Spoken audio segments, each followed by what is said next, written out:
Hi అండి, నేనైతే egg తోటి కారం చేస్తున్నాను. ఒక స్పూన్ అయితే కారం వేసాను. నెక్స్ట్ గరం మసాలా, పసుపు, ఉప్పు అన్నీ వేసేసుకొని మిక్స్ చేసుకొని ఎగ్ కార్చుకోవాలి.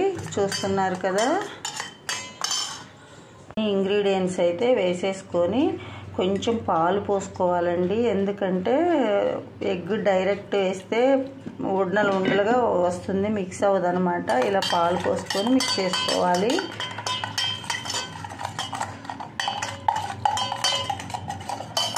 ఎగ్స్ తీసుకున్నాను, వీటిని నేను దీంట్లో మిక్స్ చేస్తాను.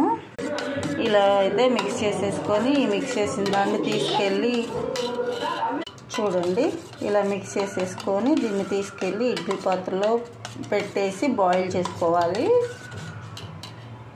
అయితే క్యాప్ పెట్టేసుకొని ఇడ్లీ పాత్రలో పెట్టుకొని బాయిల్ చేసుకోవాలి.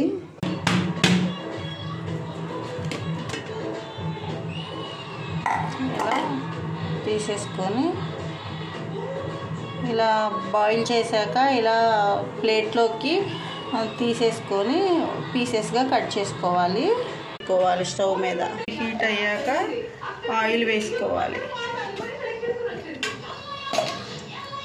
బండి పెట్టుకొని ఆయిల్ పోసుకున్నాక హీట్ అయ్యాక మళ్ళీ కొంచెం పసుపు, కారం, chicken masala, jeera powder,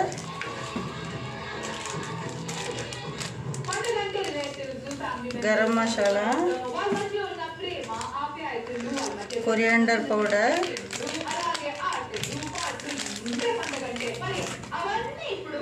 salt కొంచెం, ఇవంతా అల్లం వెల్లుల్లి పేస్ట్ మొత్తం వేసేసి ఇవన్నీ వేయించేసుకోవాలి.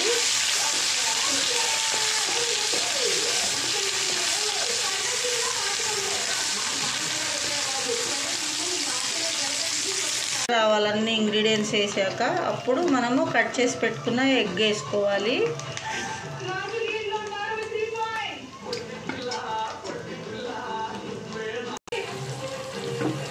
ఇలా వేయించేసుకొని కొద్దిసేపు చల్లగా అవ్వనిచ్చేసి కావాలంటే ఇష్టమైన వాళ్ళు లెమన్ కూడా పిండుకోవచ్చు.